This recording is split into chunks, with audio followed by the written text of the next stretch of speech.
Dr. Todd Smith, internal medicine physician here in Princeton, West Virginia. And again, I'm delighted that you decided to come back and listen to a couple of my videos. These videos that I am doing are videos to attempt to shed new light on how to restore healthcare in this country. It's sort of, again, thinking outside of the box, trying to think of other ways that we can make this better, make this more affordable.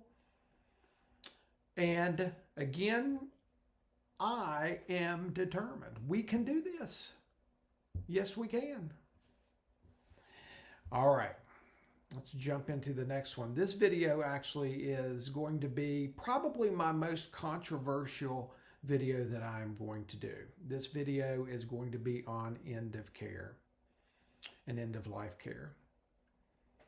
And before we get started on this, let me first say, and I'm going to say this throughout this video, I'm a physician. I'm here to help people. They've always talked in the past about death boards and we're going to just put people away and kill them and we don't care about them. And that is nothing close to what I'm talking about on this. However, I do think that a large part of our problem in healthcare is end of life. I think that we tend to not focus that much on end of life, and then when it gets here, it's probably not managed like the individuals would like for it to be managed. A little thing on end of life where a lot of people end up spending some of their end of life in nursing homes, what we call extended care facilities. And about a third, actually over a third of those people nationwide end up getting admitted with a diagnosis of dementia. And that means forgetfulness, Alzheimer's, diagnosis that we call multi-infarct dementia, Pick's disease, Lewy body disease. These are all forms of various dementias. And then not only that, but we have the patients who are admitted because of either some trauma, some chronic brain injury, stroke. And these people are admitted to long-term care facilities. And it really is a little bit of a problem. And it is a big drain on this system. Whenever we have people that are living healthy in their 80s and 90s, that is wonderful. That's what us doctors are wanting. However, there does come a time in everybody's life that we are not going to be productive, that we're not going to have the quality of life that we want. And that needs to be addressed, because that is playing a big role in our overall healthcare costs. And I believe that religion, medicine, individual preferences are all going to play a big role in what I'm going to say. But let's think about this a little bit more in depth. Think about this for a second. If anybody here has ever been in a nursing home to visit family members and you're walking down the hall, do you ever say, oh my gosh, I hope I never end up like that? Yet, that's what happens. So with that being said, let me offer some solutions. My biggest solution here is actually, I hope not controversial, but I'm sure it will be. And that is that number one, we are going to start addressing patients' wishes on an every, again, 2 to 5 year basis. We're going to say, okay, this is what you want. Perfect. That's what we're going to do. The other thing we're going to do is we're going to address is that every person who gets admitted to a long-term care facility is going to be under hospice. Oh, and here it comes. You're killing them. No.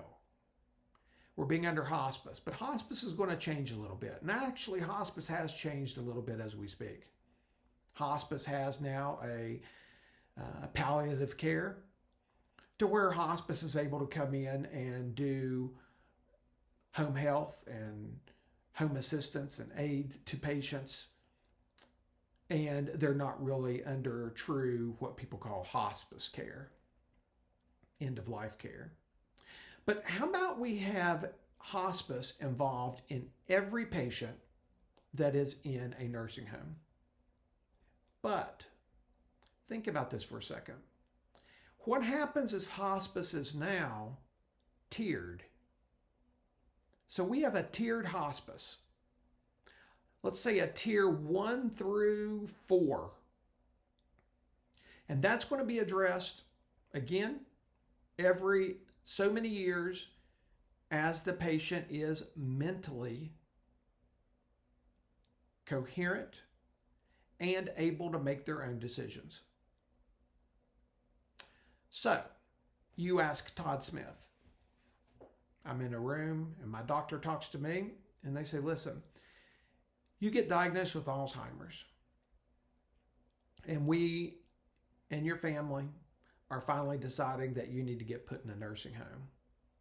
Which tier would you like to be on?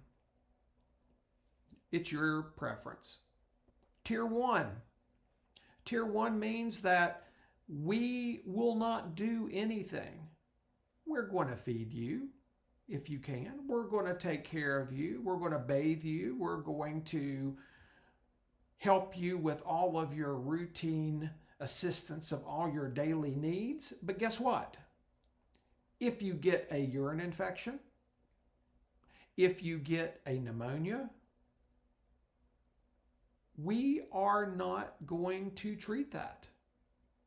We are going to say that this is the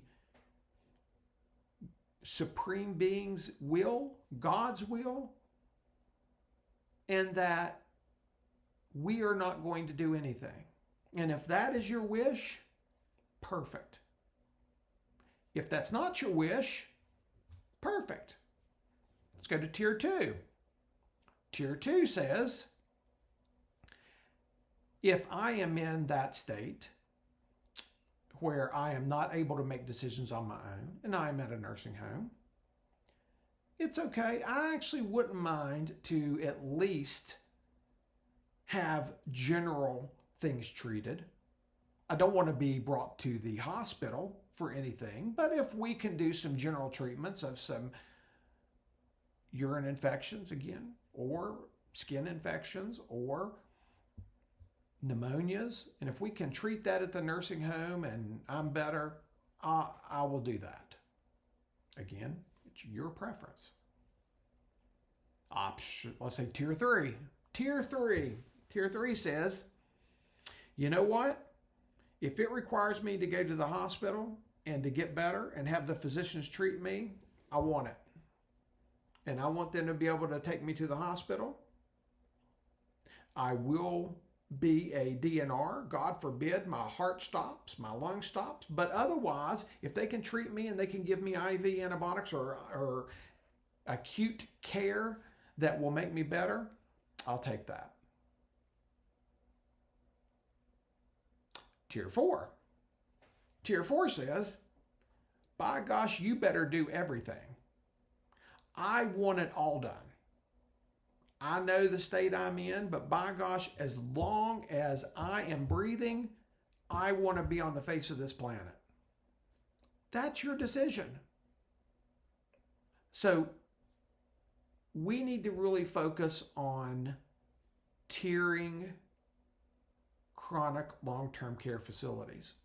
And that would be wonderful if hospice could be involved in it, along with the physicians that are in the extended care facilities.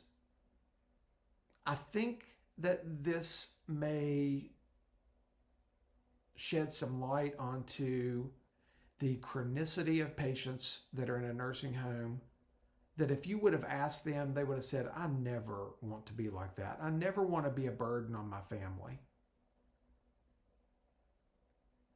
And if we can decrease the costs on the nursing homes by 25%, those costs are better utilized in other areas in medicine. Okay, so this was our controversial one. I apologize for the gloom and doom of this one, but it's something that does have to be addressed.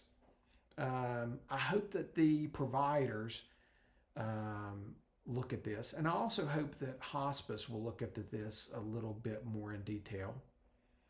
Again, I am happy to help. However, I will be happy to discuss my thoughts with anyone. You can send an email to the Gmail that I have listed. But my goal is to try to get these videos out to the people who can help us to make a decision. So I want to thank you again. We got a long journey ahead of us, and I promise the next ones may be a little bit more exciting. But thank you again for joining me on this journey. And I want to restore healthcare in America. So have a good day.